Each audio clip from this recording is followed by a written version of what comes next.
Justine, we head to Flemington this weekend, and you've got Hawkesbury nominated for the Makybe Diva Stakes over a mile.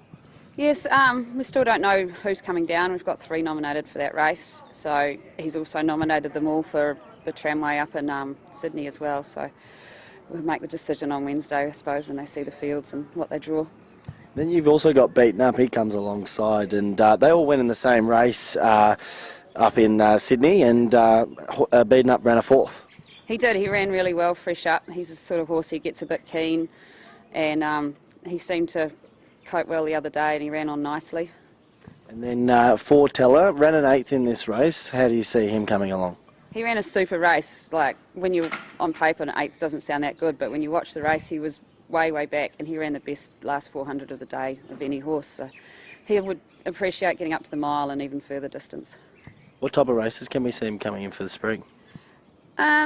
They're just going to head, Foreteller's probably going to head the path, maybe Caulfield Cup sort of path, that sort of way. He might have too much weight, but Beaten Up's aims Cox Plate.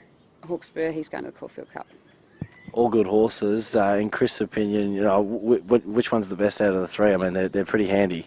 Well, it's hard to say because they've never raced against each other when they've been really fit yet. You know, Foreteller, he came back to Sydney after being here, and he went well and won the Group 1. You know, when they got up to Brisbane, Beaten Up sort of had all the favours at a place like Doomben because Foreteller gets way back, and that sort of didn't help him.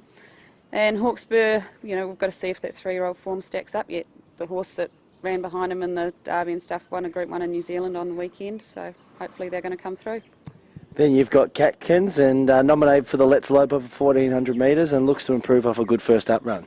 She will. She'll, you know, improve with the distance, and she's got it going to have the same weight, but against sort of just the fillies this time, not the older geldings, and so it'll be a bit easier task for her, I think.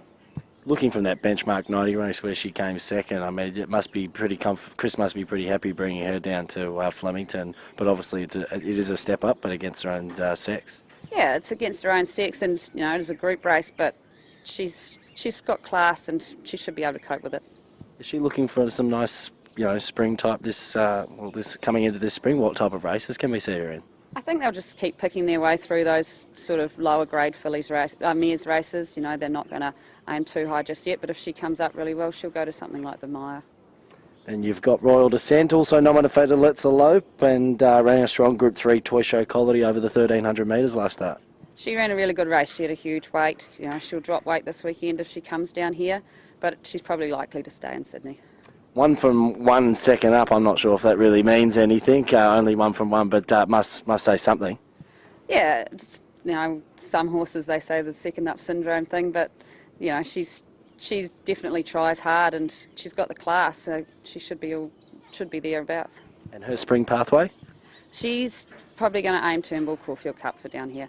You think she can be pretty competitive down here on the big track of Flemington? Yeah, she should. You know, she's a sort of mare. She copes with any sort of track. She doesn't mind if it's wet or firm. And yeah, the bigger track, the better. Obviously, Randwick, she loved that, and that's a nice big track. One to watch for this Saturday? I'd say probably Catkins, because she's probably the one that's most definitely likely to come.